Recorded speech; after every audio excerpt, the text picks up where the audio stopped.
The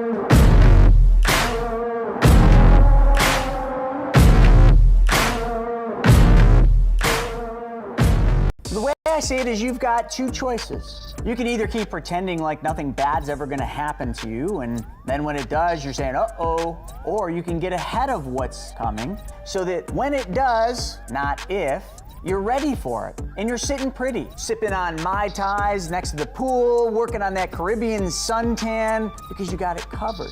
So folks, it's time for you to learn the truth about money. It's time for you to take back control of your money so that you are ready for what's about to happen. By doing that, you're setting yourself up for absolute success. No matter what comes your way, you're ready for it. And that's what I want for you, and I want to help you with that. So go to chrisnoggle.com and sign up for the Wealth Webinar. We do them every Wednesday at 1 p.m., and you need to be there because it's time.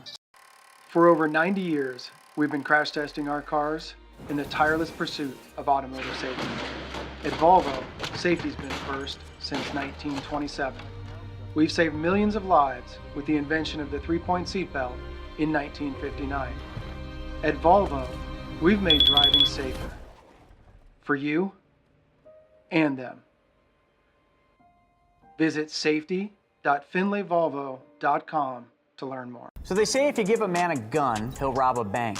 But if you give a man a bank, he'll rob everybody. But the good news for you is Private Money Club runs solely on peer-to-peer relationships, which means no banks allowed. So finally, there's a community for real estate entrepreneurs where it is truly a win-win solution. This community is a place where you can connect with other lenders and other borrowers, and the end result's massive growth for you. You get to build your real estate empire, and you get to do it solving other people's problems. So if that sounds like a place you want to be, well then join us. Go to privatemoneyclub.com/Kelly. And if you want $500 off, just add the code Kelly500 and I'll knock $500 off the premier membership. We'll see you on the inside. Welcome to the Kelly Cardenas podcast, where attitude is everything. The champ is here. When I say that, we got the real champ in the building. 3-time Super Bowl champion. This man is unbelievable. And unbeknownst to me, I reached out to Gerard Butler and said, hey, for the episode 300, I want you on the podcast. I didn't get any response at all. But I got a response from my buddy who hit me with a text and said, hey, man, I don't think we're that good of friends. And I said, why? And he said, because we haven't scheduled this podcast. I said, okay, so we scheduled it. We scheduled for today. And lo and behold, guess what? It's episode 300. And guess what he texted me this morning? By the way, my real name is not Lonnie. It's Leonidas. And that is the real 300. It's my honor, my pleasure. There's a 3-time Super Bowl champion with the New England Patriots. I'm going to give him a hard time because you know we're all Titans fans out here. But this man went undrafted in 2000. It was the second highest paid long snapper in the NFL at the time. This guy is unbelievable, and he's got some surprises for us. But the thing that hit me the most is when we first met. He wasn't flexing. He wasn't beating his chest. He wasn't telling everyone in the room who he was. He was asking everybody who they were about their story. And this man is a true testament that relationships, as opposed to transactions, are where it's at. So it is my honor, my pleasure to introduce to you and to have on the show, in the studio live, 3-time Super Bowl champion, Mr. Lonie Paxton. Let's go. Thanks for having me, man. What an intro. It's always great to hear other people do that because I don't feel like I could intro myself. So I've watched your stuff for a long time, and thanks for having me. Well, it was amazing to me because, like, I know you grew up a Rams fan, right? You grew up in Corona, California. Big shout out there. Yep. Corona is all about, like, X Games, dirt biking. How you get into football when that stuff is happening?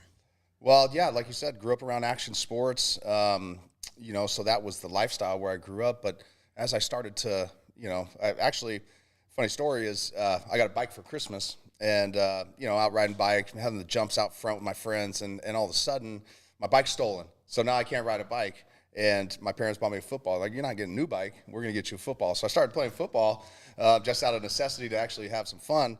And my dad had season tickets to the Rams, and so we always were going to the Rams games, going in early. He wasn't much of a tailgater, so we'd go in and watch all the fanfare and, watch the Frisbee dogs, the cheerleaders, the bands, smell the hot dogs and see the players warming up. And right in front of us was the long snapper, and I always thought it was pretty cool how he could just throw bullets through his legs and, be playing in the NFL. And so I could throw really well.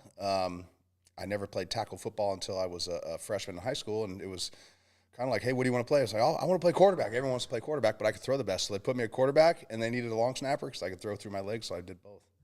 So you played quarterback and long snapper. That's not a combination. Generally, the quarterback will maybe play cornerback, or play a little bit on defense, whatever it is. But you went between the two positions? So that's kind of the prelude to the story is, or the follow-up to the story is that we only scored 4 touchdowns my freshman year. I had I threw for 2 and I ran for 2. So we were pretty horrible. And probably in the 4th game, it was on 2. The center snapped it on 1. I dove for the fumble. I broke his ankle. They moved me to center. So I never went back to quarterback. I went to center. And so since center's, snapping the ball, I kind of snapped, for punts, field goals, and on offensive line. Do you believe in all kids should get a trophy? No, I'm not that way. Actually, my daughter just left dance because my wife grew up a dancer. She was kind of like, she has a dancer's body. We want to get you into dance and the arts and stuff. And it was very, everyone gets a trophy. You get to these competitions and it's all these different layers of medals, but they all look the same and they all felt the same. And now she plays competitive sports where you have a clear winner and loser. And yes, you want your kids to succeed, but there's lessons in losing. And so it's really about the lessons. It's not like win or go home or only thing matters is winning. No, losing matters. It just doesn't feel good. Well, take us to that high school time because going through high school, you talked about it. I've heard you talk about it before, and where schools were reaching out, sending letters, but it was kind of more of a form letter. You got some interest from Sac State. I want to talk about one award that I've got a little bit of a problem with, Lonnie. Okay. The one award that you have, 3-time Super Bowl champion. I mean, you are the man. You're the absolute man. You're at the pinnacle, all those things. But I got a challenge with this one award you got. What was it? It was Junior of the Year. Like, I've never heard of this damn award in my life. Junior lineman. Junior lineman. Is it a junior year? Like junior year. I didn't know that was an award. I didn't know it was either. Did you make the award up? No. Did you hang it? Do you have it hung? Actually, I put it in my grandmother's casket, actually. You did? I did, because she was one of my just guardian angels through the whole time and always gave me, credit to what I was doing. She was a big part of my life, and that was one of the awards that I wasn't good enough to get all the other big awards, and, that's something that I'll always remember because, she pushed me to do it, and, at the end of the day, I'm sitting here today, so, awards and accolades don't mean anything in your path because along the way there's certain things that pivot you left or right. I think the biggest awards, and I was telling you this before we started recording, and the thing, number one, I have so much respect for you anyway, but when I've heard about the long-lasting relationships that you had, I mean, in the studio right now, the people that are listening, you can't hear him. The people who are watching can't see him, but I've got a friend of mine that's in the studio right now that I've known for almost 25 years. And I've prided myself on having the same friend since I was in 4th grade. You're a relationship guy. Your relationships, the interweaving of relationships, even before we started recording, when you were talking about, did you know this person? Yes, I knew this person. I knew him from back here, and they came this way. How important is it to be present and make relationships right now because you never know where you're going to end up? Yeah, I've always been a big relationship guy. I mean, I remember when I was young, fighting with my parents about, they were trying to help me make the right decisions of good friends, bad friends. And I'm like, but they're my friends and I trust them and I want to foster this relationship. And they're the most important things in my life. And there's almost like a limit when you're younger. You need to kind of, have some friends, but also have your own persona that, in your voice in your head that's guiding you, not just your friends. But as I've gotten older, it's a very similar approach where, my relationships are some of the most important thing in my life. I care if I make an introduction and it sucks.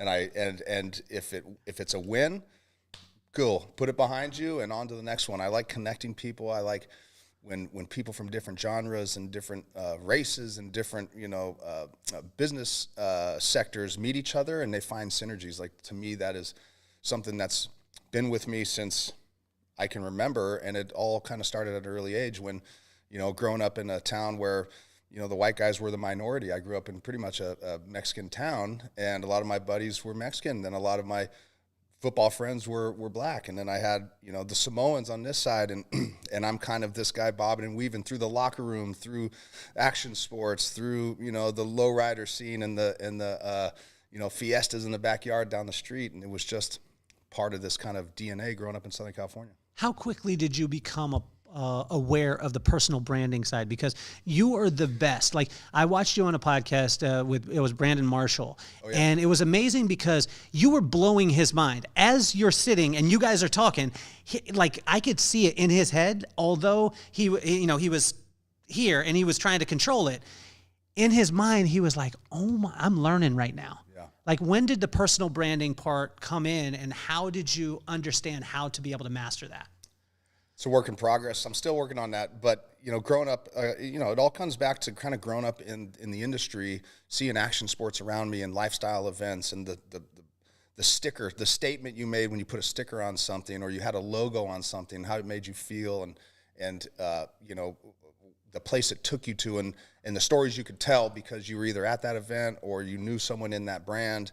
And then, you know, as I went into the league, I bought a house in Southern California. It was 3 acres, and one of my best friends, Heath Pinner, lived with Carey Hart. They, you know, were in motorsports and BMX, like TJ Lavin we were just talking about.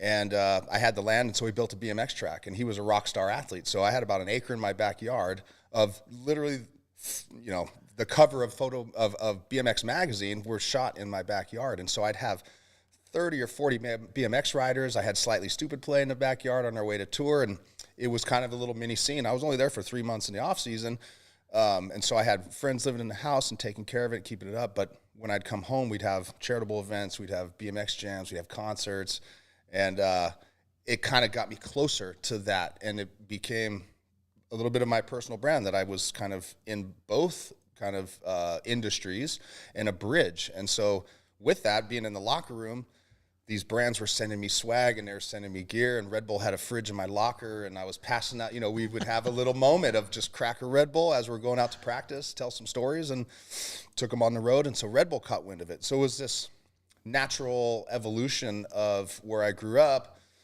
you know, and then having no money in college and just being an athlete, and then now getting into the pinnacle of sports and still bringing those brands and friends and things along with me.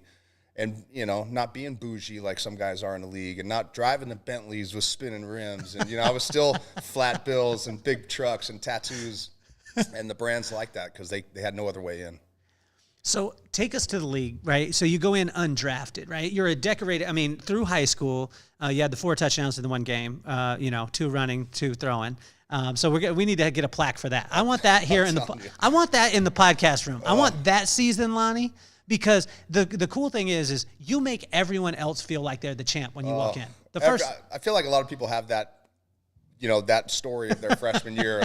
We were horrible, and all we did was run. We had like 4 or 5 plays, and we were pretty much track athletes. And it actually weeded out the people who were borderline, like they were just doing it because it's cool. Yeah. You know, it was like, okay, this is hard. Do I really want to take that next step? And we lost half our team at least to people who just quit and couldn't get past it. So it was, you know, it put a little bit of something in your soul to overcome and fight through the tough times. Then you get to Sac State. You go through Sac State. You're decorated there. I gave you a hard time, but, you know, you just gave it right back to me. I gave you a hard time about the junior year, and then you're like, oh, it was special between me and my grandma. Thanks a lot for making me feel bad about myself. I saw you, man. You even started sweating a little bit because of it. I didn't know how to get it in without just, you know. But you punched me in the jaw with that one, man. But let's go back to the league, right? So undrafted. Now, most of the time people are thinking like touted, all the stuff, and you go in undrafted, you bring your lunch pail to work, right? And talk to us about the experience of going in, and you don't even know if you're going to make the team. I mean, we were, you know, I didn't even know where New England was on the map, honestly. It was, you know, I was like, do I got to go to Europe? Do I need a passport for England? Where's the New England? I don't know where the old one is, let alone the new one. And literally my second trip back east, I'd never been that far on a plane, and connect in Minneapolis, and I meet this kid, Tom Brady, in the airport. Hey, you going to we all had our Patriot stuff on. Like, are you going to Providence? Yeah, I'm going to Providence. All right, Tom, Lonnie, good to meet you. So we're literally on the same plane going into Providence. Had no clue. He's a late draft pick, probably assumed he should be higher. I'm just like a long snapper, just kind of, sometimes it's laughed at of like, oh, that's really all you do. But I played offensive line, and so I kind of went in there as this, football player asked to do this smaller role, and so I'm going to do everything else, all the intangibles, be part of the team and your job and accountable and all that stuff. And the first year we were horrible. We're 5-11. Crazy game at the end of the year against the Dolphins where, they call a penalty, is a Hail Mary, and they call a penalty. Guys are already in the locker room. Some guys from the Dolphins, Zach Thomas, a few other guys come out in their towels, of like, okay, it's 0 degrees. They're just like, we're already in the shower. Can we just end this game? So it was a weird ending. And then the next, we drove home with my girlfriend at the time, drove across country, and then come back next year. We're like, oh, this is, we weren't that great in college.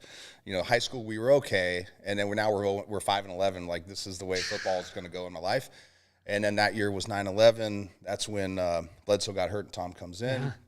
And it was tick, tick, tick. And unfortunately, there's a Steelers fan here that we, beat in a very close game, the AFC Championship game. Can you repeat that, please? For all my Steelers. All my Steelers. Hold on, because there is a Steelers fan here, and I didn't plan this, but what I keep as memorabilia at my house, I usually take this thing out when it's necessary, and so I thought today it was probably a good idea. Hold on, we're going to that. We're going to that right there. No, not knowing that a Steelers fan was going to be here, and you have a perfect table for this actually. So here, let's put it over there. Should I put it over here with me? Yeah. Because over there. Since we're friends, Lonnie, it's both of ours. So I'm gonna be able to just set this. Oh, let me just set it up and make sure it's in good angle. Make sure get the wide angle. Yeah, there we go. We got that. What is it? Yeah. Oh, Lombardi Trophy. There we go. Sorry, Steelers. This is why you should have great friends. Yeah. Because when you have great friends, you don't have to be good at anything. Because the way I think about it, since Lonnie and I are good friends, I don't ever have to win the Super Bowl. We won the Super Bowl together. That's right. And my coattails are long, man. Jump on. And then what we'll do is, this is going to be both of ours, but we'll just keep it at your house. I mean, it looks good on your table. Right now we're in a remodel, and it's like under the sink. So maybe I should keep it here for just a little bit. This is really under the sink, Lonnie? Oh, I had to polish it on the way here because it was like there was water dripping on it. I was like, man. Okay, how about your wife? If you ever get in a fight, you ever pull this out and be like, yo, baby, but I got this here. I tried. And she's like, we got all these beautiful kids. Like, that's your trophy. I'm like, you're not lying. But I also have this other trophy that's pretty cool. You've got two other things in the place right now. You got two other things. We have to show this man, this Steelers fan. I mean, he's got a couple of them, in his organization. Sixburg. Yep. Sixburg. Yeah. You got two other things in the place right now. Can you show the people the other things in the house right there? That's the camera we're looking at? There we go. So hold on, we'll get both. Hold on. Let's get both of those in there. So I have 3 of them. But my first one, as we were talking about earlier, against the Rams, I grew up a Rams fan, and so when we were able to win that one in 2001, I gave it to my dad because he was the reason I fell in love with football. He brought me to all the games and, was just always there for me to support, as my mom was, but my dad was, me and him, he only had 2 tickets to the game, so it was either my mom sometimes or me. And fortunately, I got to go to a lot, and that's where I kind of picked up long snapping as a skill. I wouldn't say I fell in love with it. Yeah. I fell in love with the idea that you can do that to help your team, and I ended up doing it really well. And so it was, I kind of take that approach in life now. It's like I know I'm not good at a lot of things, but if you find something you do well, do it to the best ability because you're going to help the team for the greater good. Let's talk about that time in the airport with Tom because you both have Patriot stuff on. Are you sizing him up, though? Because when you look at his draft picture, this is a famous picture of him and the draft picture and all this stuff. Did you look at him? I mean, you got some pipes on you. Like, when I met you the first time, I was like, I want to joke with Lonnie, but I don't want him to choke me out. But there was a lot of witnesses around, so I was like, I could go in. Yeah.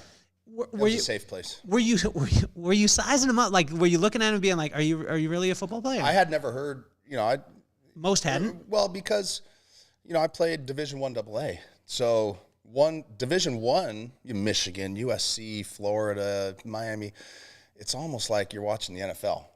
We had to buy our own warm-up stuff. We had to, sell T-shirts for things to get, an extra pair of cleats. We were like a high school program. My dad was one of like 3 guys that built our weight room, and we had Folsom Prison weights that were 44s and 45s, so you had to put a 2.5 and then the holder nugget on this side.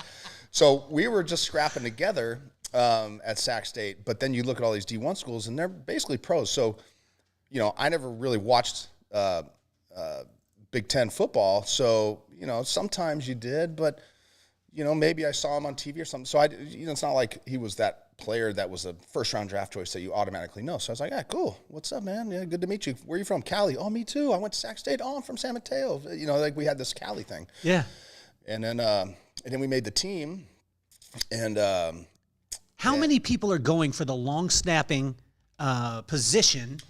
I was one of 4. So there was another rookie that was in. Do you have a backup long snapper? No. You don't keep them? No, you don't. Just one. So there's 4 people. Well, and then in camp, there was 2 veterans who were trying to hang on at other positions. And the way they were trying to hang on is, I can long snap too. So those really aren't your guys. Okay. And there was another rookie because they had a long snapper who was there for like 7-8 years, and he went to the Eagles. Okay. Mike Bartram. So they needed a new guy. And it was obviously one of us rookies. And I remember on a wet day in training camp in Rhode Island, he was throwing, squiggly balls, and I was throwing tight spirals, and he wasn't there the next week. And I was like, wow, am I the guy? And Vinatieri was like, you're our guy. And then I remember that call sitting in my bed in this horrible end zone motel was what it was called, right down the street from old Foxborough Stadium. I mean, it was a motel. I mean, roaches and stuff in there. And I remember just calling my mom. I was like, I think I'm the guy. Like, we have one more preseason left, but I'm the only one left.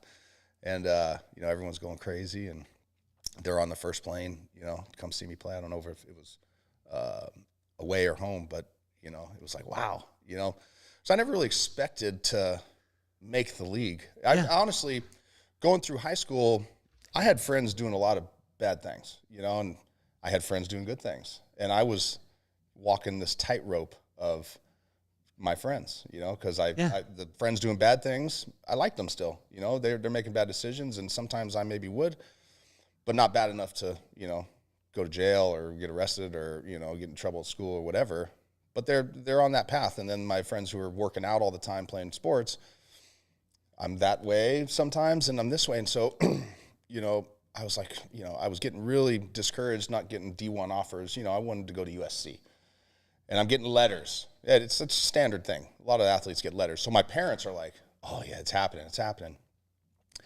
And then it wasn't happening, so I started going down the wrong path. And what'd you start doing? When you say going down the wrong path? Substances and hanging out with the wrong crowds who were, fighting. Mm-hmm.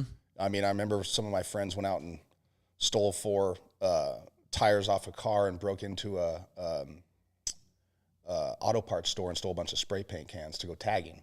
And I was like, I got to be home at 11:30, and at midnight this happened. So I was 30 minutes away from being in the car, as not breaking the stuff, but being an accomplice because I'm riding with them. Yeah. Which is stuff that I try and tell my kids today. Like, it's not always you making the bad decision. It's just the decision to be there or not be there. Yeah.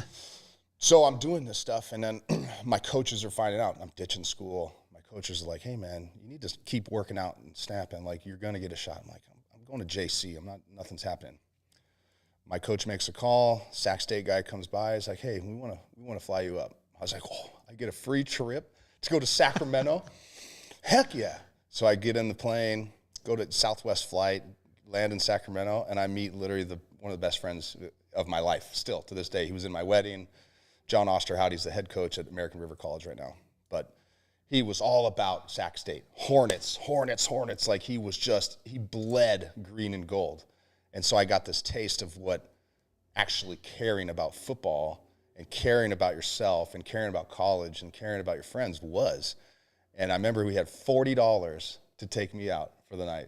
So, of course, we go get some beers, and we get like a hamburger. What kind of beers? Did you get some Keystone Light? Man, we got the cheapest things available. And then, we didn't sleep very much.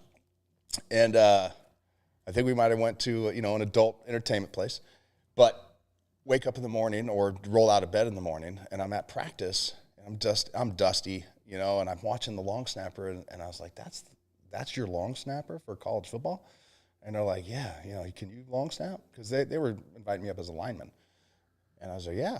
And so they're like, let me see. So I grab a ball. I'm in jeans, flip-flops, and a T-shirt with no sleep. So I throw like 8 missiles back. And the coach who was catching them was like, hold on. John Volek was the head coach. Coach Volek, come over here. Stops practice. And he's like, you got to see this. And so he's like, do that again. I was like, just some missiles. And he's like, you want to play in the fall? I was like, sure. So I had a scholarship literally before I left. And so my freshman year, I played, you know, a couple downs at O-line, but I primarily long snap. And then the next 3 years, I started offensive line. Then you go into the league, that 5-11 season. A lot of times that can kill the spirit, right? Because you go through, obviously you're excited because you're in the league, but it's 5-11. Talk to us about the off season between 5-11, and then then you guys, life's about to change. Life's about to change in a completely different way, and things are never going to be the same after that season. Yeah, unknowingly, because from 5-11 to 2001, there was, I think there was, you know, the rookie class was like 30 that were there in 2000, and then come 2001, there was like 6 of us left. From 30 down to 6? Of the rookie class. Wow. And then of the veterans, there was probably, you know, we'll call 30 veterans. We get into next year, there's probably 15 left. So he wiped the roster clean. And in comes Mike Vrabel, Larry Izzo, Richard Seymour got drafted.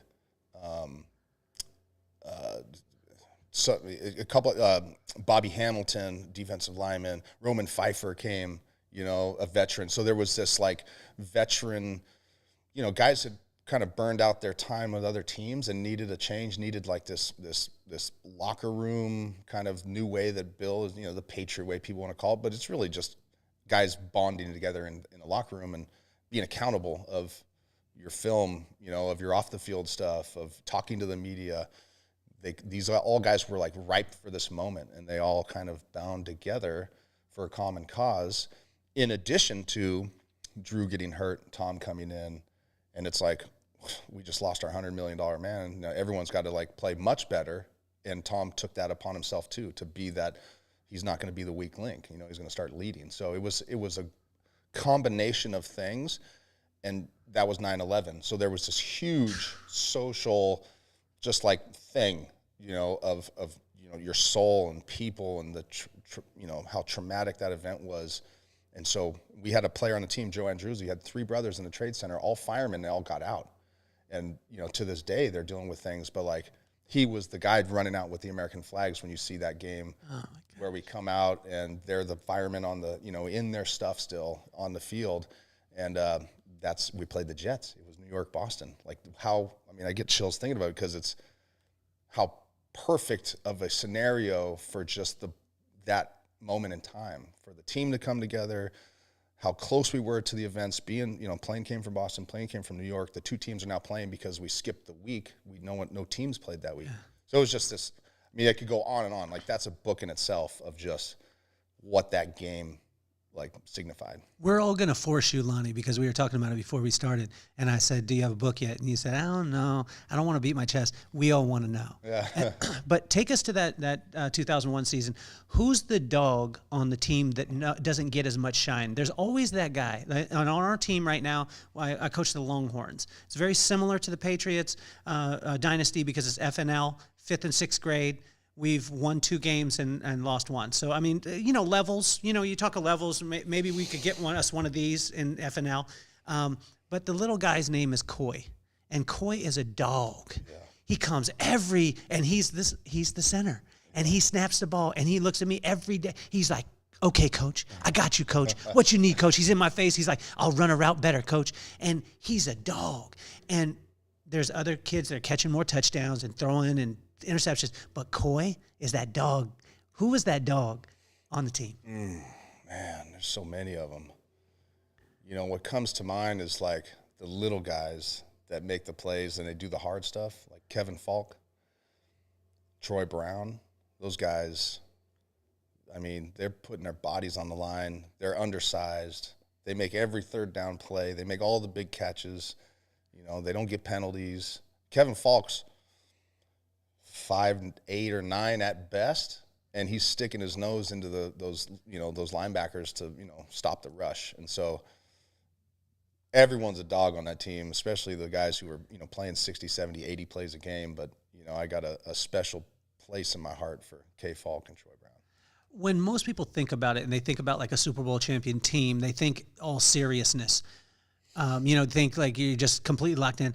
Talk to me about some of the times when you guys were laughing, when the press doesn't see it, maybe some funny times before, after, or even during the games during those times. All the time, man. All the time. Because we're all that we had. You walk through the hallways and you feel like you're getting fired on the spot. I mean, regardless of how good of a game you had, it wasn't about the good plays. It was about the bad plays. So, one bad play, it's on the line. 2 or 3 bad plays, I might never see you again. You could be on the first train smoking out of there.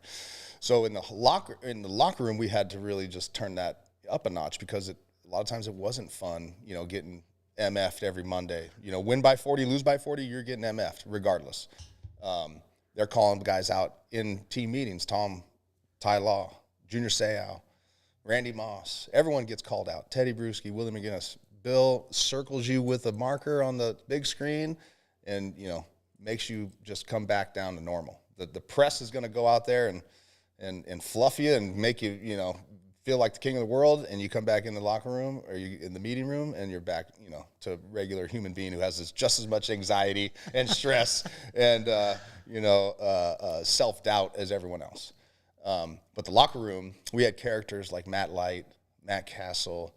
I mean, there was so many things. Like every year had its own thing. One year it was like, guys go into the bathroom, and if they get caught not washing their hands, they'd get a penalty flag thrown on them. So, Roman Pfeiffer had a referee outfit and a yellow flag and a whistle. And so if someone would come out without, you take a quick pee, you might not wash your hands. You might, just like you're in a rush. And then that's a 15-yard penalty. I'm going to need, he'd call you out in front of everybody. And the whole locker room would go, oh. So, now the spotlight's on you. Matt Light was the king of skits. So he was, making like funny videos about the offensive line coach. And he would make them like, almost when like you're watching like Unsolved Mysteries and the person's blacked out and they're talking, like that's how he would make it. So, but you knew it was him because you could know his voice and the size of him, and he's got a massive beard. So it's him, but he's blacked out acting like, who is this? And made, just hilarious. One before the Super Bowl, this is the funniest one. Before the Super Bowl in Jacksonville against the Eagles, this ring. There we go. Can you say that again? Because my best friend in the world, Will Simmons, is a big Eagles fan. So can you emphasize that Super Bowl again? Yeah, that was a good one. T.O. played his ass off. McNabb probably shouldn't have been out as late as he was.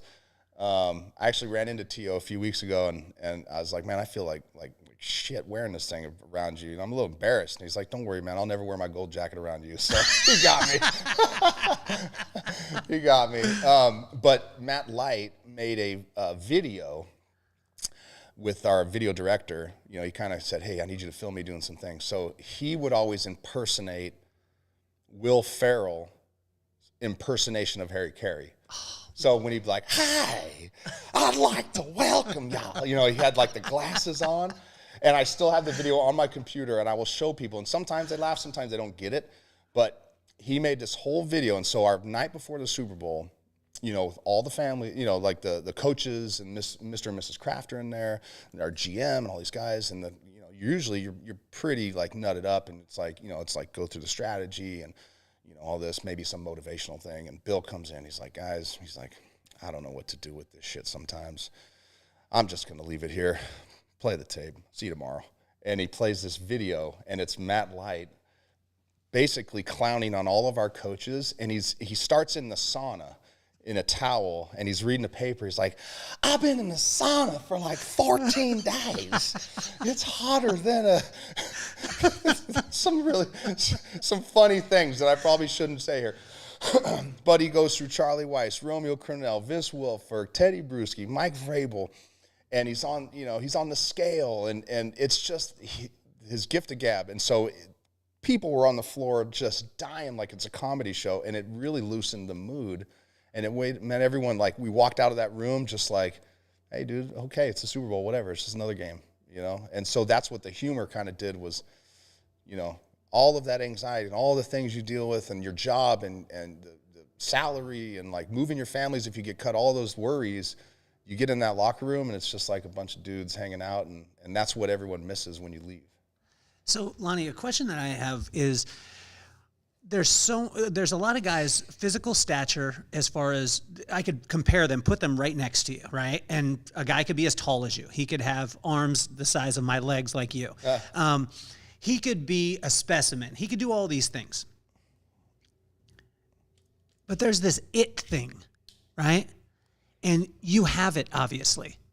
You were around the greatest to ever play the game. And there's it wasn't, I mean, because there's guys that had the exact same height as Tom Brady, exact same, maybe they could throw the ball as far, but there was that it. Can you develop it, or are you just born with it? It's developed. I mean, it's a mixture of both, but if you're born with it and you don't harness it, it just goes away, whatever that it is. You know, to develop it takes a lot of work and a lot of support. You know, football is the ultimate team sport, so it's never all by yourself. Yes, you work while the cameras aren't on, and you watch film while no one's watching, and you know things, and you study, and you take care of body, and on the field, off the field, relationships, everything comes together. But, you know, the reason everyone has that it factor in the league is, I mean, that's the reason they're there. But not everyone can put all the pieces of the puzzle together at the right time to make that it factor come to life, you know? So, I mean, Dan Marino, you know, Randy Moss, they got the it factor. They never won a Super Bowl. I mean, 2007, we were so close, and between Randy and Junior Seau, I mean, I cry to this day knowing that they didn't get one. And they had it. They some of the biggest it factors in the world. But for whatever reason, we couldn't put the pieces together properly. Take us to the emotion of that game, because, I mean, if you were a Patriots fan or you weren't a Patriots fan, that season, I'm a Titans fan, been an Oilers fan my whole entire life. I was rooting for you guys. I mean, I was watching a perfect season happen. I was watching those things because most of the time people talk about the highs of the emotion of what you've been able to do in your life. But a lot of times people don't get a chance to be able to sit with you, or sometimes they don't even go to that place as far as, like, talk to us about the low part of it and the emotion that you went through during that game. Yeah, I mean, it was, you know, we'd played the Giants in the last game of the year, and it was a tough game. I mean, they always played us tough, and, you know, it was one of those things. We actually got away with a few games that year, whether it be a penalty in the perfect time for us to overcome it, or, you know, a call going this way or that way, or playing in weather, and, you know, a team drops a pass in the. I think we played the Ravens, and they were close. We should have lost to them on Monday Night Football, but we came away with a victory.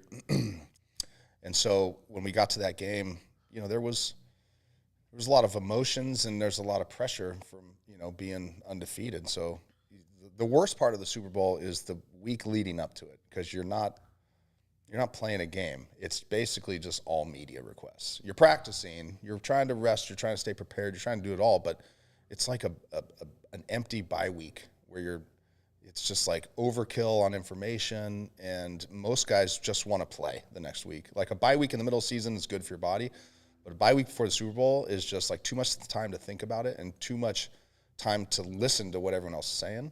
And so whether or not that got to somebody or under our skin, but there was some moments in that game that guys could have made plays, and for whatever reason it didn't happen. And, you know, the team sport, you got to, you know, roll with the punches. You celebrate the victories as a team, and you lose as a team, and for some reason, you know, they got us. And I got some friends on that team that I look at to this day. I'm like, I mean, there'd be statues of us, somewhere. Mm-hmm. That was so close, but it didn't happen. And, out of all the rings that I have, I talk about that one the most, honestly, because we were so close to the top of the mountain. Take us to 2001 AFC Championship game, because Tom was just in the studio and he was saying the emotion in the AFC Championship. I just became privy to this information when he was here. He said that people say that the energy of the AFC Championship game is bigger than the Super Bowl. And I was like, Lonnie's going to say no, but you agreed. I agree. Yeah, because it's a home game, right? For, obviously whoever has the better record. So that year we played in Pittsburgh, and it was just a sea of yellow everywhere. And we weren't playing very good on offense. We scored a couple special teams touchdowns. There was a blocked kick for a touchdown, and then Troy Brown took one, either scored a touchdown or got it to like 5. And then Brady got hurt, and Drew Bledsoe came in and won the game for us. And so it was actually a controversy of who's going to start the Super Bowl. But I remember, walking out of there, I had a couple terrible towels myself. I was like, I'm taking these things home. We were in the locker room, dropping the people's elbow on it and stuff. But what a great place to play. And, you can't ask for anything more in atmospheres like that. That's what it's all about. My buddy Casey is a big Raiders fan. You know where I'm going with this, Mr. Snow Angel. Mm. Take us to that game. You and I have been friends for a couple months. And I asked you about this the first time. I said, was it a fumble? I mean, the rule book in 2001 states that it was clearly an incomplete pass. No one could believe it, honestly, and it was one of those things. I mean, the conditions were so crazy. The Raiders were on a hot streak that year. Great players. And we got a second chance. And, it was the last game in Foxborough Stadium. I had about 6 or 7 guys, college buddies in. The guy who, the head coach for American River, John Osterhout, he was in town. He took his shirt off at overtime. He's like, I'm taking this off till they win. And he dropped it in the snow, so it froze. So he didn't have a shirt. We found him like an hour after the game, just like stomping through a foot of snow, yelling at the top of his lungs, I can't believe you won. He's purple. And so many cool memories from that. And the Snow Angel was just born out of like, hey, you're a Cali kid. Let's do Snow Angels in the parking lot when you win the game. Like, that's where the idea came from. It wasn't like, oh, I'm going to go do this. And, there was no social media. There's nothing. Yeah. There's barely any footage of it. But it was more of like, I told you we're going to do Snow Angels. Like, we won, baby. Such a cool memory.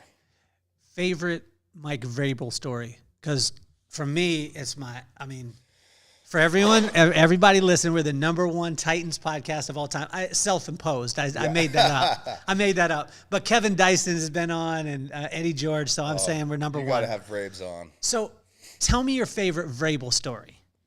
Oh, man.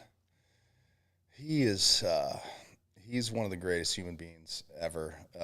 There's so many stories to go through. I mean, from our Halloween parties and some of his funny costumes. I'm holding this as a carrot if I ever need one against him.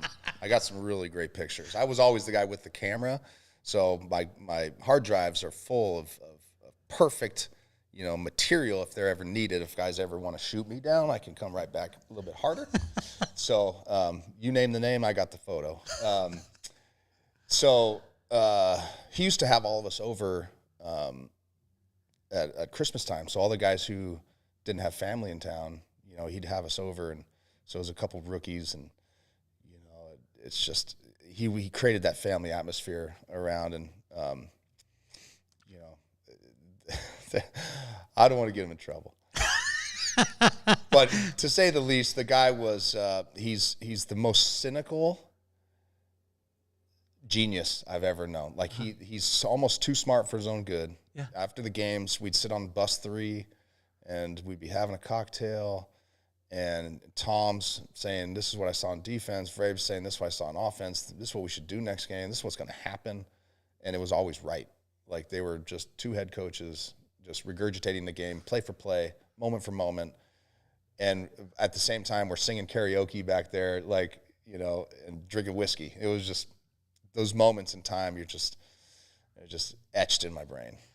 Lonnie, I think for me, watching you and being able to experience you, you're such an example of a professional athlete. And when I say that we go back to the relationship side, is because from the time that I met you, you weren't flexing on anything that it was, which you have a lot of flexes. You won Junior Lineman of the Year from Sacramento State. So, I mean, you could just walk in with that shirt on. You know what I'm saying? But you have all these parts, plus you have all these friends that you could be flexing on all the time, but it's like they flex on you. They're like, you're that common denominator part of it. How important is that for a person building a brand? Because your relationships transcend. I mean, you had, when you started with Red Bull, you had a relationship with a guy, Paul, and then he ends up at GoPro, and oh wow, then you go to GoPro, right? And it's just relationship after relationship after relationship. Like, how important is this? I mean, I heard this recently, and your network is your net worth, right? And I've never been the sharpest at finances. I've never been the sharpest at business plans. I remember the first day I got to GoPro, I locked myself out of my computer because I forgot my password, and then I hit reply all with the dumbest question to the entire company, and it was just supposed to go to my. What was the question, Lonnie? Like it's something like where's the snacks or something stupid, right? Of just like, and someone, my boss is like, that was reply all, right? And I was like, I didn't even know that was a thing,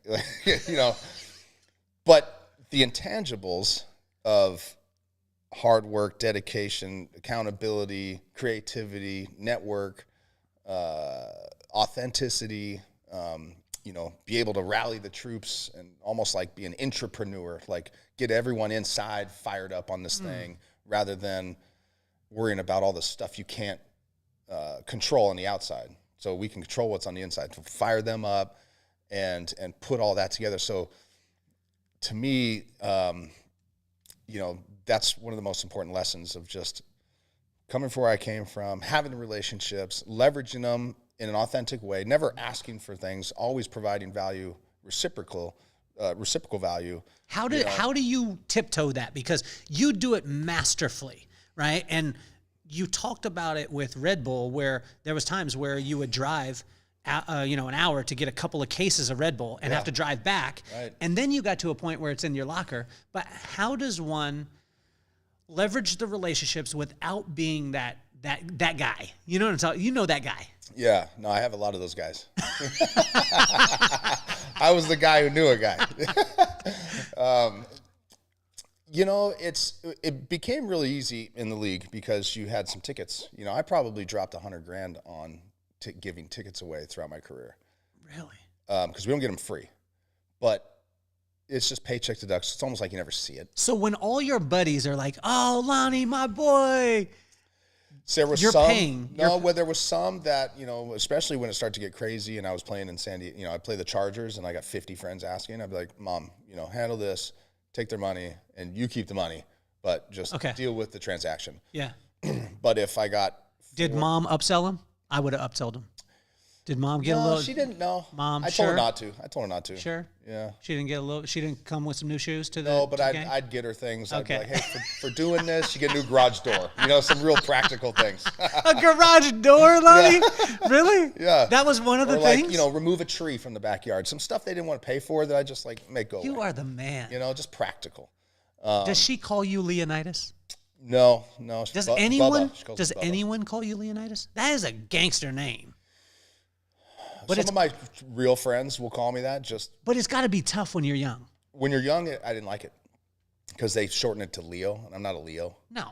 And it's like, don't call me Leo. Call me Lonnie. Or Where did Lonnie come from? Like who called it? It's the first 5 letters of Leonidas. But who called you at first? There's got to be a. Well, my dad's Lonnie. I'm the 18th. Oh, okay. I'm the 18th. The 18th? Yeah. My dad's 17. Grandpa's 16. My son's the 19th. He's Leonidas Rylan Paxton, so we call him Rylan. But it's been handed down for generations. From Sparta. I mean, lineage from Sparta. 23andMe doesn't say so. Okay. But it doesn't? Are you sure? We're saying it for this episode. I think they're lying, actually. We're saying it for this episode, man. Yeah. Well, 300, it's a perfect day today, honestly. Like, when I saw that, I was like, this is a joke. Did you just skip like 5? No, I was so excited. When you hit me with it, I was like, I didn't realize that when you said Leonidas, because I knew that your name was shortened, but when you hit me with that was unbelievable. Unbelievable. Man. That's something talking to us that we got to do this more. So tell me too about brand wise, because you know things about being able to push a brand forward. You're wearing a brand on your head right now. Yeah. And it was amazing because you didn't come in, well, you did come in and flex on Tom and I. You were like, look, this one isn't out yet. So that was like, drops tomorrow. Yeah, that was a Lonnie flex. Yeah. Plus, guys, he brought in our trophy because we're friends, so it's both of ours, but it stays at his house.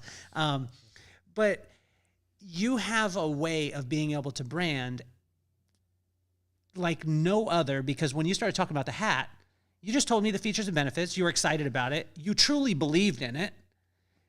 Is that the secret? Do you only work with brands that you absolutely believe in? I try to. Mellon's, they're like family now. Brian and Corey, who founded it, and a lot of the guys who worked there, they've taken care of me for a long time. And we do some fun things together. They did a summer camp recently. They're doing a winter camp, and they invite athletes, celebrities, influencers, whatever you call them, but like family members.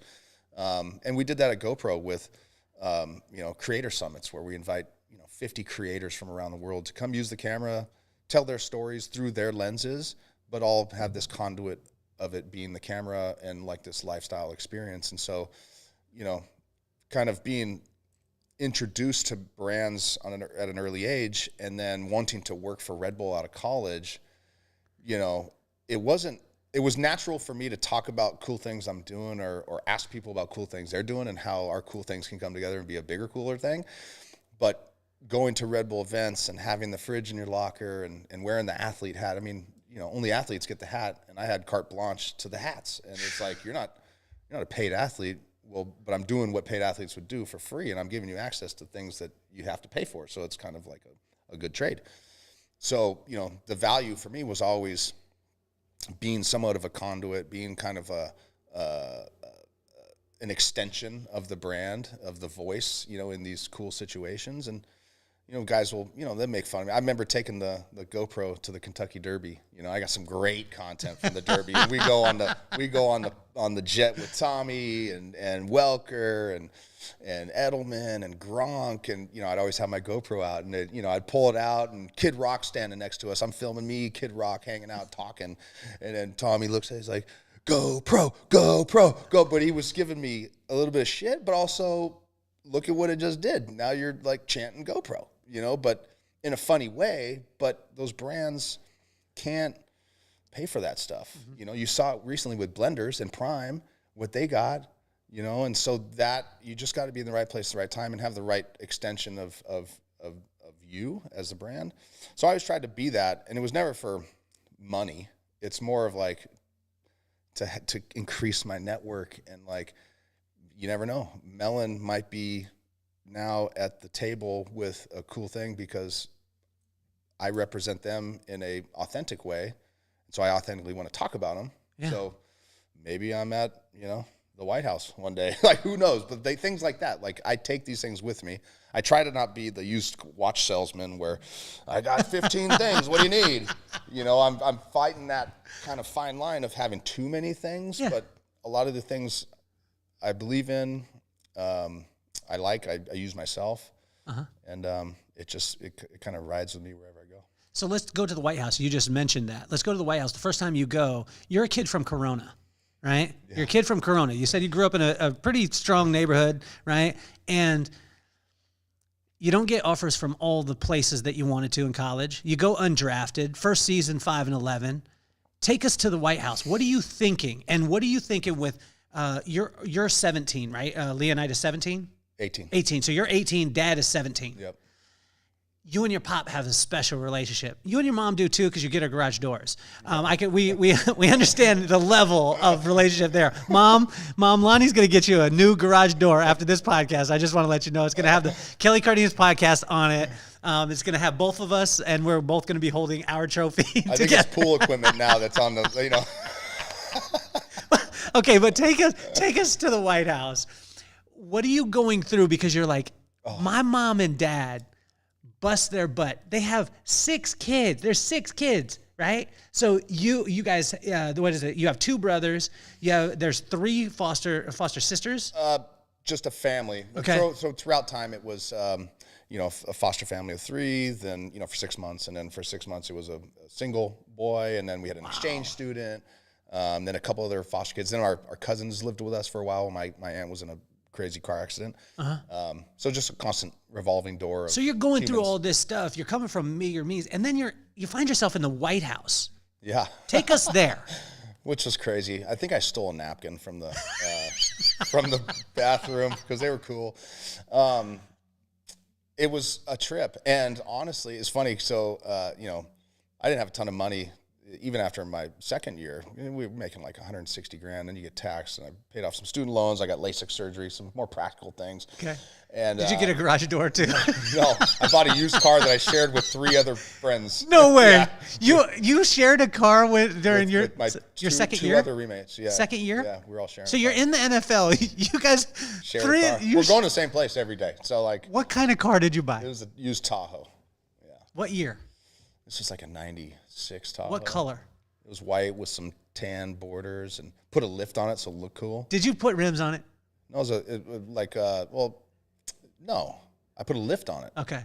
Did 'cause you ride in the back? I rode shotgun. You did? Yeah. Did you have to Rochambeau for it? Depends. Your buddies do it? Like no challenge? Shotgun, no challenge? It depends. I mean, these were just like fun linemen, so we just rotated. Okay. Because I didn't have much money, I repurposed some suits. So I had one of our draft picks, he had a ton of money. He had spinning rims and a Cadillac with 8 TVs and all this crap. So he had all these suits. I was like, hey, man, let me get some of those suits. And so he let me have one. And, I'm a big white guy. He's a big black guy. A little different styles, I would say. But I still rocked it. So. Did you look like Showtime at the Apollo? I looked like Suge Knight. You did?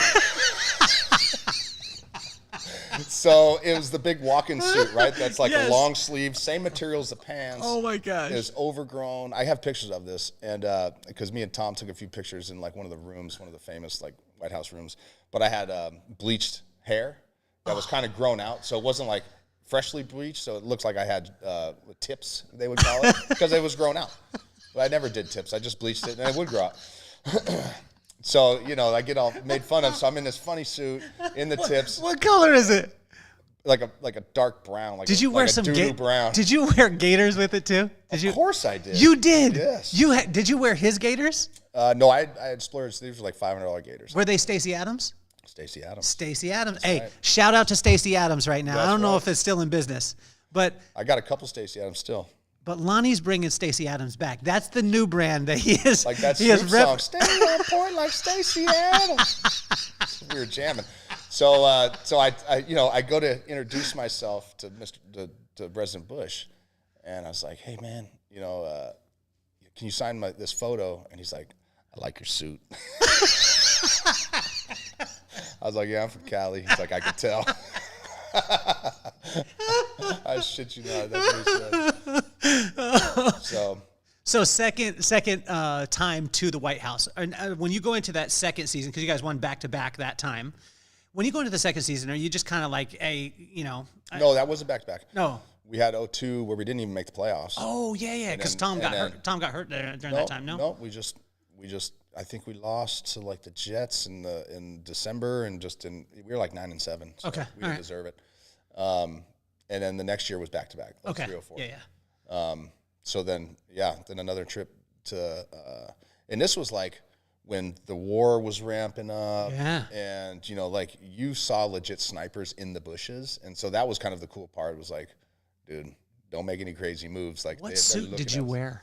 This time I wore a black leather jacket. You did? Yeah. Was this long repurposed? One, like long. No way. Yeah. You did Lorenzo Lamas, dude? Not that long. You went Lorenzo. This was like between the thigh and the hips. Did you pull up like on a motorcycle, like Renegade? No. I still had bleached hair. Was it President Bush still? It was still Bush. All three were Bush. Did he mention the suit? No, but I got him to sign another photo, and this time we asked him if we could press the red button, and he said, don't worry, I got that under control. We always tried to hit it with like a little something that's like made it personal. And then the next time I went, I had dyed my hair black. Okay. In another walking suit, a gray one that I purchased myself. And at this time, did you have your own car, or were you just with two people? This time I had my car. I had a Lincoln Continental. Did you do the old school, like suicide doors? Suicide door, 63? 65. 65, okay. Hard top, but it was like peanut butter gold flake was the paint, and then black top hood. Did you have airbags on it? Bags. It was dumped. It was sick. I just got rid of it. I actually cried when it was driving away on the movie. Did you truck. have it in New England? Yeah.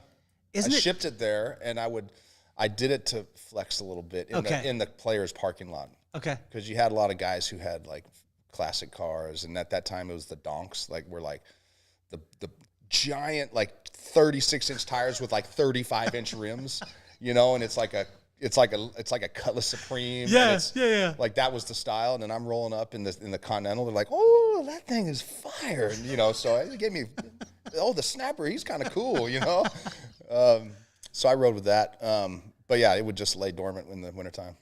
What about the charity aspect of you? Because most of the time when guys get in, like say in the league, there's a couple of different sides. One, most of the people hear about guy gets in the league and then literally 4 years later or 3 years later, he's broke.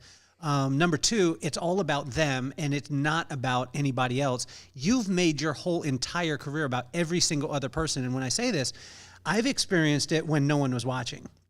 We met at Prosperity Camp over at Greg Reed's house, and you and I are just sitting chatting, and you're making everyone else, you're shining the light on every single other person. Why was that charity side for you and getting involved in helping kids, whether it be kids or, the different things that you've been able to do? Why was that so important to you? I think it's something my parents instilled in me. My mom, growing up, we had, foster kids and adopted my sister. Around Thanksgiving and Christmas, we'd always, find a family in need and deliver food to them. And, it was just something that we were always trying to give back. And we weren't broke, but we didn't have a ton of money. We were definitely, middle class, and both parents worked and still found a way to do that stuff. And so when I was at Sac State, we would do these hospital visits, at Sacramento Hospital there. And that always just felt good, just to like walk in the room, and whether it's, a kid dealing with some cancer or it's the parents who need a little pick me up. I just felt really good. And then on my first year in the league, my kind of like my god grandmother, my grandma's best friend, her name was Honey. Turns out I had a ton of family in Boston. My mom was born in Boston, and I went to the Patriots. Like, ironically, they were the first team who called. So I have a small support team there when my parents weren't there, and Honey got MS. And so I would do these charity events on Monday nights. You'd watch Monday Night Football, play some pool. They'd send a limo for me and some of my teammates, and then they'd give my charity $1,000. We'd have free drinks and food and the limo home, and then $1,000. Like, that's a win. So it was just natural to do these things, and then would have like a bowling tournament or these things. 2002, my roommate, or one of my best friends in high school, broke his back in a snowboarding accident. So he was on the verge of, being a signed professional snowboarder, breaks his back. I fly up to meet him in Reno General Hospital, and was there during his spinal tap, there, when he found out that he was never going to walk again, and he was, was wiping his butt. Like, I was like helping him, and when he finally gets back home, he's like, man, I'm just down in the dumps. I got nothing to do. Like, what do I do now that I can't use my legs? Through this process, there's other adaptive sports. And so his love for the mountain bike industry kind of turned into this charitable cause. We called it the Active Force Foundation, and we designed, built, and donated four-wheel downhill mountain bikes for adaptive athletes. So either, kids who've been injured or have, disabilities, or military who've lost limbs. So through this process, would host golf tournaments and other charitable events to raise money to build these bikes, to put them into these programs and implement them. So through this process, I got to see how athletes who are overcoming these huge obstacles in life are still using this equipment and smiling and like have something in common with people, and they have a reason to get up and get out of the house and go explore and still live a healthy, active lifestyle. So was the vice president of that for a long time, and I never had the big Brady name to just get millions of dollars always donated. So it was a grind, and our tournaments, sometimes the money put in was barely paying for them, and then some on top of that. But through that process was just meeting donors and sponsors, and did a few in Tahoe and did some at my house in California, and just felt good, and so I've always kind of chosen to give back. And to this day, I drive a van that says kindness always wins. I just got 200 pounds of meat donated, and I delivered it to Ronald McDonald House. And, just all the families there that are dealing with sick children and don't have, money for food, resources, bills, places to stay, we just got to see the light in their eyes. So for me, it's something I like to do, regardless if anyone sees it or cares. Nowadays, I feel like more people should talk about the good things they do. It's not banging your chest to say, look at me, like all of Instagram and social media is. It's more of like, hey, let's all do some good things together. Here's an example. To me, that's super important. So, my kids enjoy it. They jump out of the van. I took 8 kids to school this morning from the neighborhood. And Your van is awesome. They all get out of the kindness van, and they're just smiling. No one's pissed off when they get out. And, and the teachers are waving, and I get 3 or 4 shakas a day, just like, yeah, that's cool. It's not even like my business. I'm one of the early founders, but it's not something that pays the bills. It's just it's making a statement. You put something on. It's the brand. It's like who you are. It's part of your DNA. What would you say to kids out there? Because I think the thing that connected you and I is I grew up, and I still have the same friends since I was in 4th grade. We still meet together. We get together. We rent a house. We ride bikes and hang out, right? And I see this in you, that you make these long-lasting relationships. If you're speaking to young kids now, playing sports, things like that, that isn't a culture of me, go get yours, do that kind of stuff. What do you say to those kids?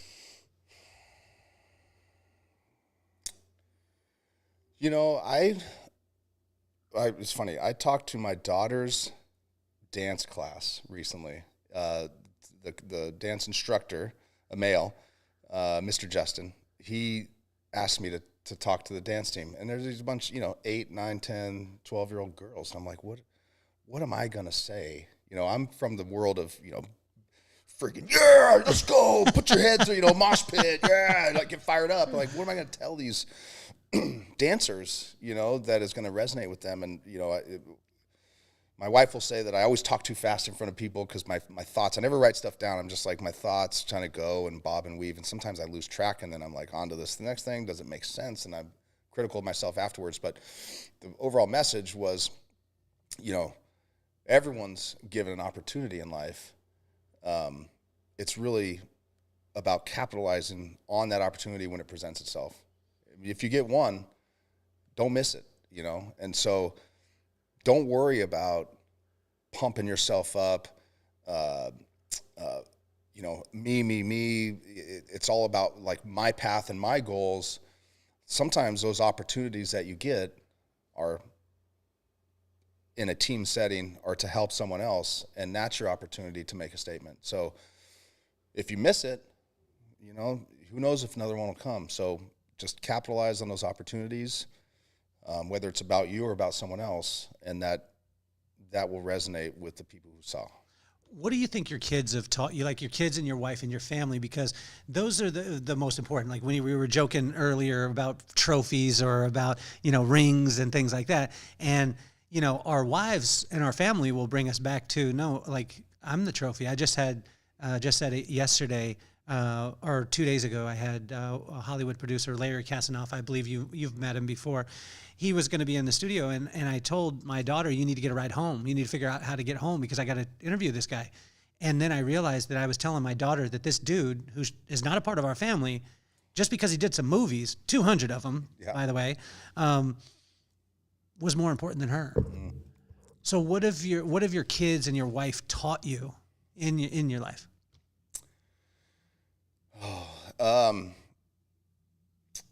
My wife's definitely taught me a lot about details. She's the Belichick of the house, very schedule-oriented, detail-oriented. If things are out of place, the whole system fails, So everyone has their job, everyone has their role, and, it's the details. It's not that she went away for the weekend and I kept the kids alive. No.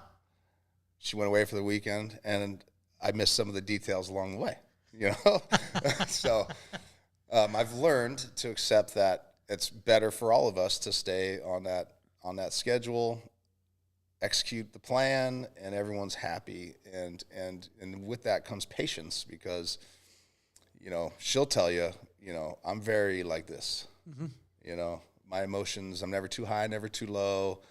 I probably don't show enough emotion when it comes to, relationship stuff or like if things are bad in the world, or I try to think about the next steps or 2 steps down the line. And she's very, when it's good, it's freaking good. When it's bad, oh my God, it's bad. And this is every hour throughout the day. And so I try to, do this and she does this. And so I've learned a lot more patience with the highs and lows because I know it's going to come back to meet us in the middle. How do you protect yourself in doing the things that you've done and having the accomplishments? A lot of times people will place value on you based off of what you've done and what you can do for them. How do you protect yourself and surround yourself with people that are not going to be taking?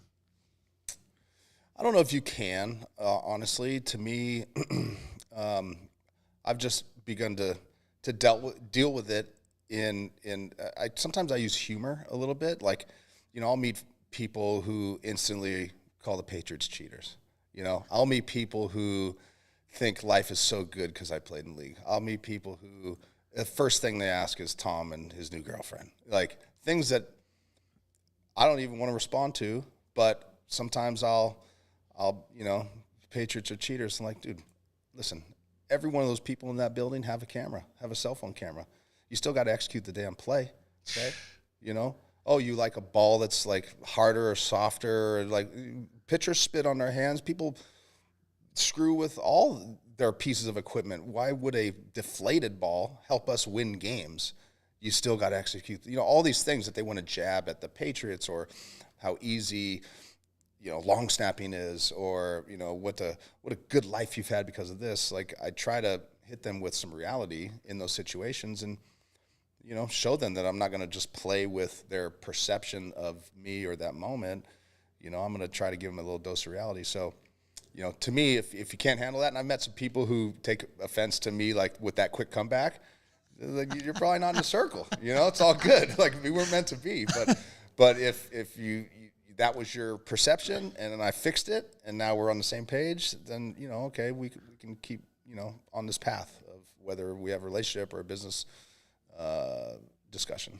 I think it's amazing, Lonnie, too, because there's very few people that continue to get better. And I've seen every stage within your career from the high school to the college to the pros, and then on to Red Bull and to Go Pro, and continuing on in the things that you're doing now.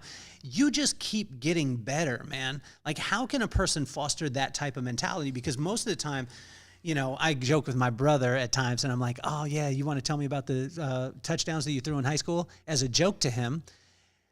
He's a person who keeps getting better. You're a person, when I look at you and I look at the representation of the NFL, you have continued to get better, better, better. And most people would think, well, the pinnacle is going to be the 3 Super Bowls. But those 3 Super Bowls pale in comparison to what it is and who you are as a person. How can we put our mindset in that place?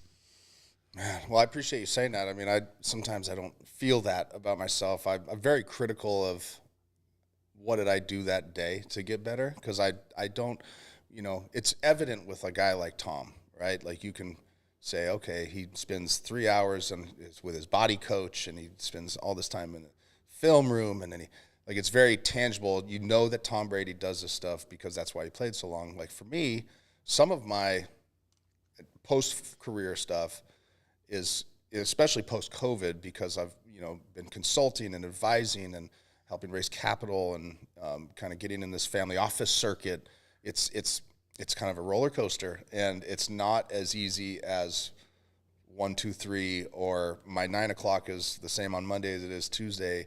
So riding this kind of wave of emotions, in addition to trying to take forward steps in business, in relationships with my kids, and knowing they're growing so fast, and soon, we might be empty nesters in 10 years, and like that's really hard to think about. So hearing you say that, it helps me have more confidence that it's working and someone sees it, because in the line of work I'm in right now, you don't get that a lot. Like when you were playing football, you knew if you got better or worse that day because it was on film, it was on camera, everyone knows it, and the entire team sees it. So it's tangible, you can see it. Like right now, sometimes I don't know if that's happening.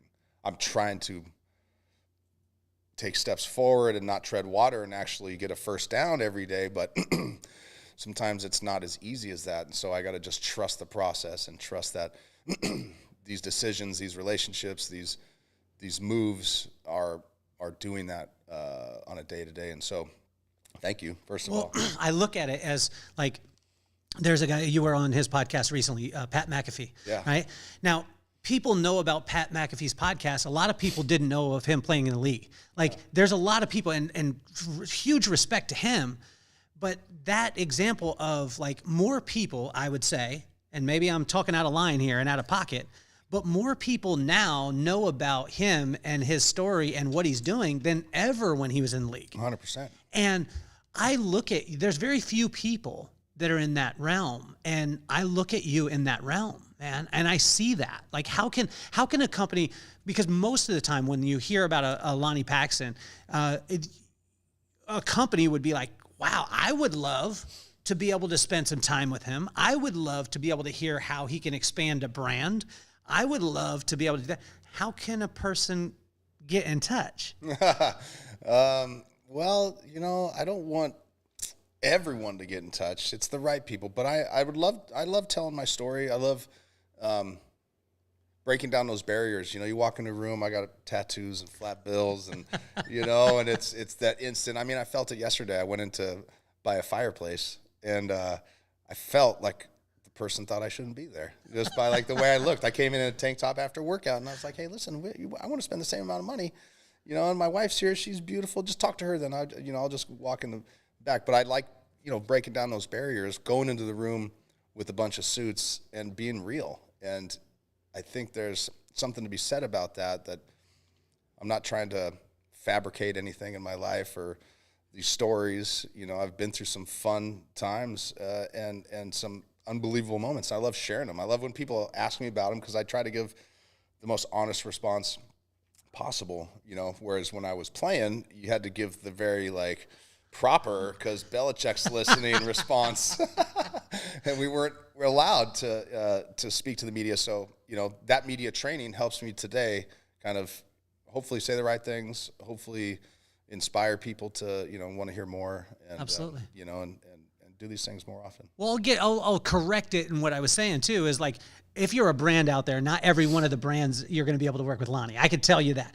But every company out there can have you come and speak for them and come and speak to their employees. I mean, who better than a 3-time Super Bowl champion that continues to get better, and continues to look at things from a completely different lens. And the way that you make relationships, man, it is unbelievable the way that you do it. And I think there's a lot of people who want to break it down and be like, oh, Lonnie, how do you make friends? And it's like, you just got to do it. And it's got to come from the heart. And that's a place that is phenomenal. You mentioned Belichick again. What do you wish that people knew about Belichick? It was hard to realize this early days because he was such a ball breaker, and very stale.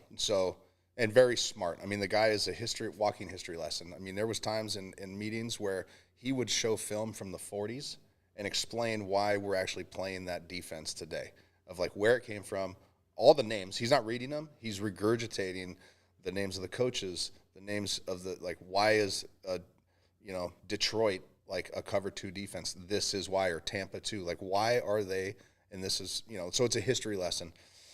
And when you're walking through I remember his walk, you've seen his walk on TV. It's like the Emperor on Star Wars. You're just like, oh my God, I have to walk by this guy.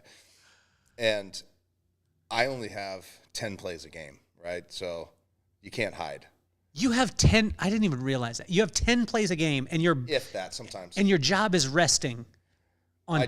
My job is be prepared for any change of possession. Anytime there's a score.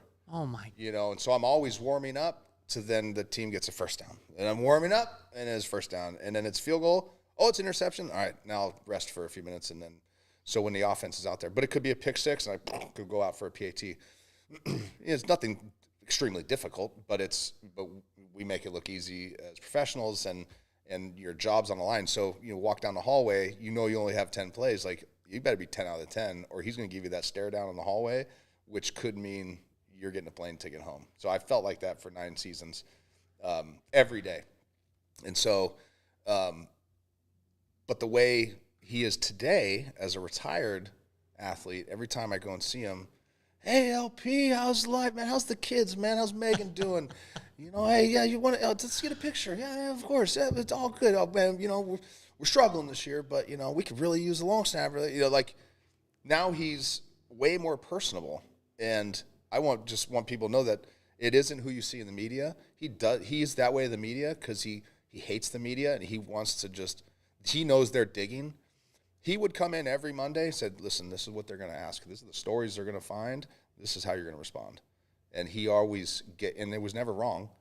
And so I just want, the audience to know that he does care. He has loosened up over the years, but, when you're playing, he's completely different than when you're not. What's the difference between a championship organization and an organization that just can't seem to get it? I was talking about this with some of the groups I'm working with today is, you see the Cowboys, right? Mm-hmm. You see Jerry Jones after every game, right? You don't see Mr. Kraft after every game. You see Bill, and Bill responds for the team. And you don't even have players speaking up about shit. It's Bill primarily. And he always takes the blame. He never passes it off. You never see Mr. Kraft. Cowboys, you see Jerry Jones after every game giving an interview. It shouldn't happen that way. What do you think, too? My friend and I, we're expert analysts of the NFL because we've watched it since we were kids. So we're very credible. Yeah. Super credible.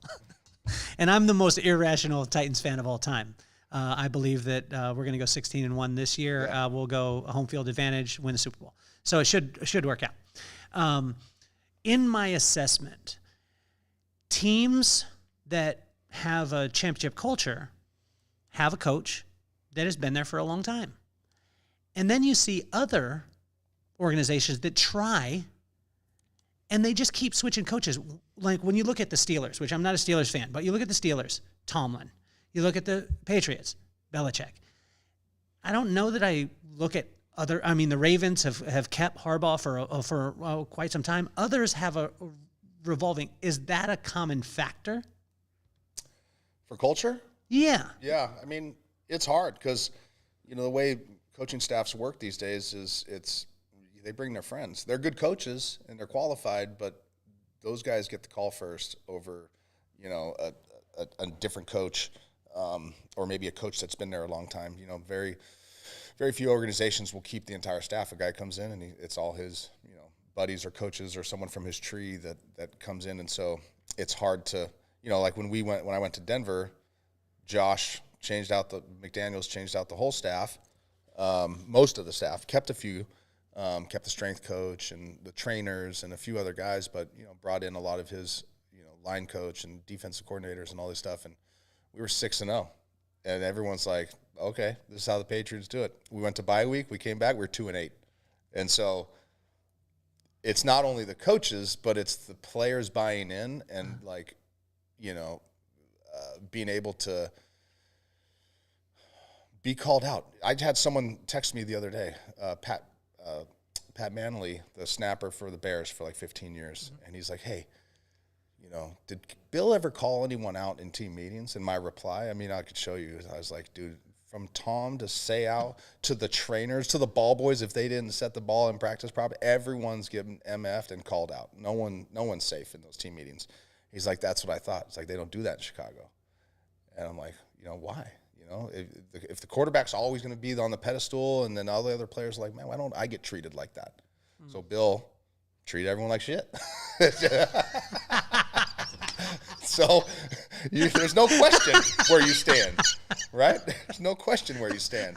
I didn't know that one was coming, Lonnie. I thought you were coming around. I thought you were coming around a different way. You went straight through. You went straight at it in that place. That's true, and I think that develops culture, and because the locker room's got to be tough. You know? There is no prima donnas. There's no one better than the other, and so new staffs who come in, probably are like, oh well, this quarterback, he just got paid $100 million. We're not gonna call out Patrick Mahomes in a team meeting because he's Patrick Mahomes. That didn't happen in New England. So I don't know how it is in other places. I know that Josh tried to bring that to Denver. Yeah. Guys thought it was just going to be easy. They're like, oh, this is how it goes. And then we were 2-8 after the break, and they started to collapse mentally. Just get frustrated and break. No one came together. Everyone was like pointing fingers, and there was your core players who knew that, hey, we can't do this, and then there was other guys who were just there for a cup of coffee or 6 months that just weren't buying in. Lonnie, you're not going to say this about yourself, but I'm going to say it about you. I mean, you were one of the most elite in your position that's ever played the game. Tell me the difference, because my friend Will and I were talking about this. We watched the documentary Quarterback on Netflix. Yeah. Okay. We also watched Man in the Arena. When you watch something like Man in the Arena and you see Tom, you're like, that dude, there's something, there's a switch. And then you watched Quarterback. Did you watch it? A few episodes. So it had Patrick Mahomes, it had Kirk Cousins, and it had Marcus Mariota. Shout out to him because he was a Titan for a little bit. Yeah. But you saw a definite difference. There was in Patrick Mahomes. Yeah. There's you saw that thing. You have that. What is it? I don't know, man. They have so much tougher jobs. It's hard to compare a long snapper to a quarterback. I mean, but I'm saying in your position, you have that. You were the second highest paid long snapper in the NFL in your time. You had that you were elite. What's the difference between the elite and the really good or great? In long snapping, it's one play. It's for me, it's 8 yards and 15 yards every time. Yes, it could be 30-mile-an-hour winds. Yes, it could be 6 inches of snow. You could have a crazy rush on top of you, some elite athlete that is way better than you at things, and you have your head between your legs. And so you got to make up for it for technique, watching film, release of the ball, little things that, it's almost like you can't really worry about the long snap. The snap is second nature. It's really the other stuff, the footwork, the timing, kind of the guess of what's coming next so you can anticipate it. So we practice a lot, and Vinatieri was kind of my older brother coming into the league and really gave me confidence that I could do it. And I remember my special teams coach after practice, I'd literally be one-on-one. I'd have to snap a perfect snap, and he'd put a linebacker on me to try and either run me over or run around me, and I wasn't leaving until I got 10 straight. And I remember after practice, I was just dying. I was like, this isn't how it happens in the game. You have guys on the side of you, where's my guards? And, no excuses, and just had to do it. So that helped me get my head out faster, get my set back quicker, get my hands on the guy better.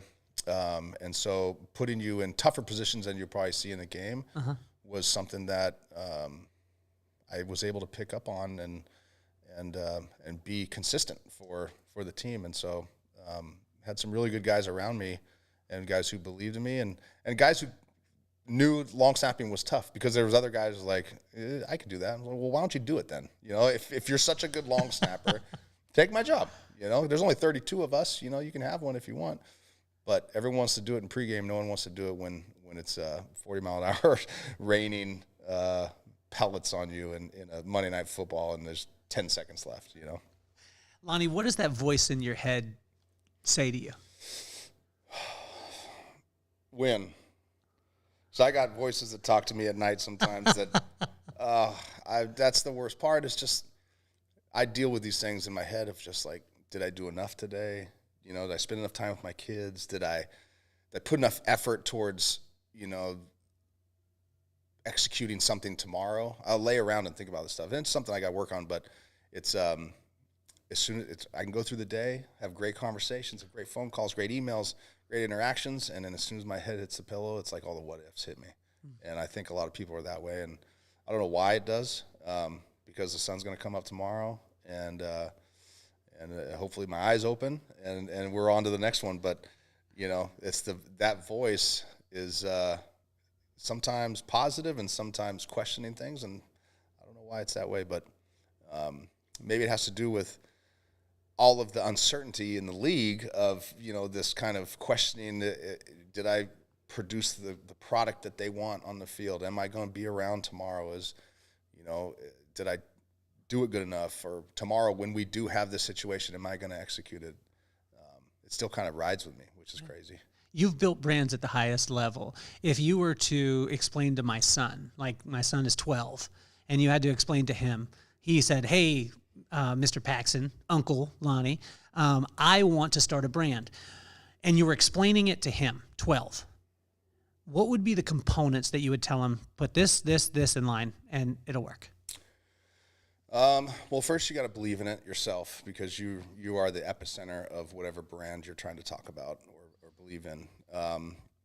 Secondly, it has to resonate with other people in kind of a community fashion. You have to have word of mouth. You know, you have to get one person telling the other person about it and talking about how cool it is or what it does to you, how it makes you feel, the experience that it's providing.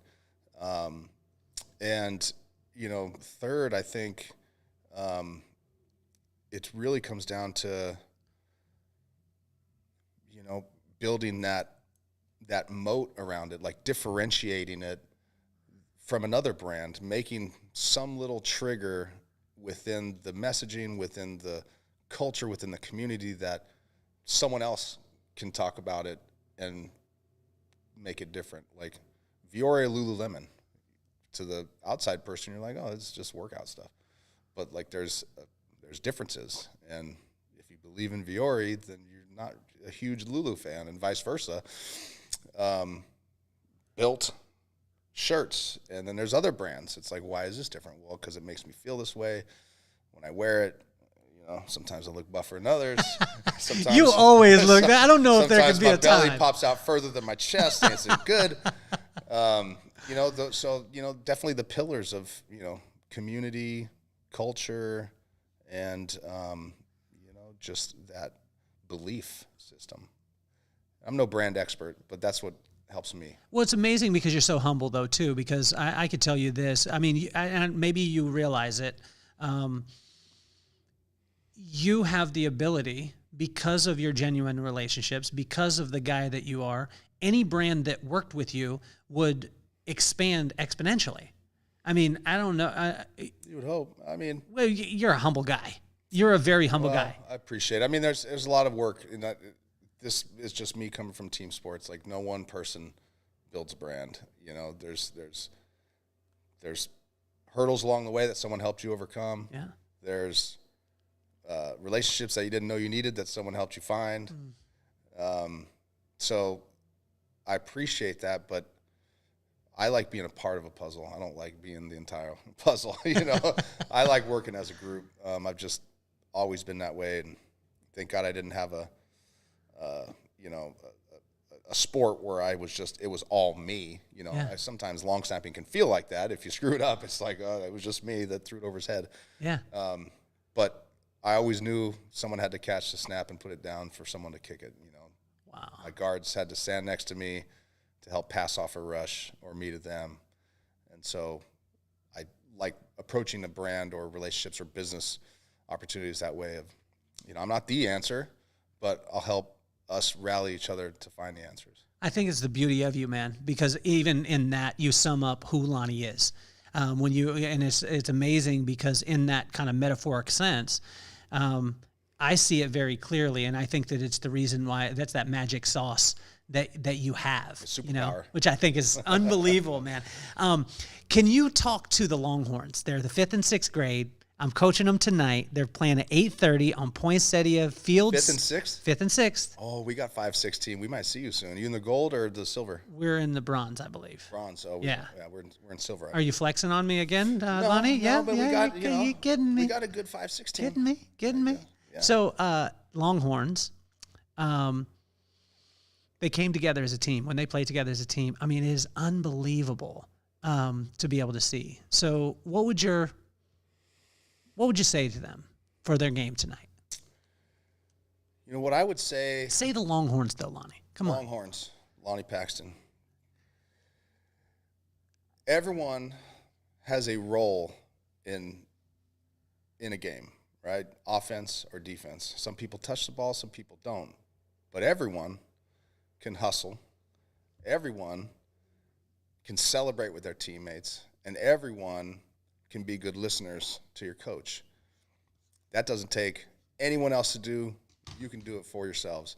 You do those 3 things, Coy, I think you guys are going to be successful, because I know flag football, not everyone gets the ball. There's some centers, some guys are on this side of the play and the ball goes that way. But when the flags come to you, you pull them. When the ball comes to you, you catch it.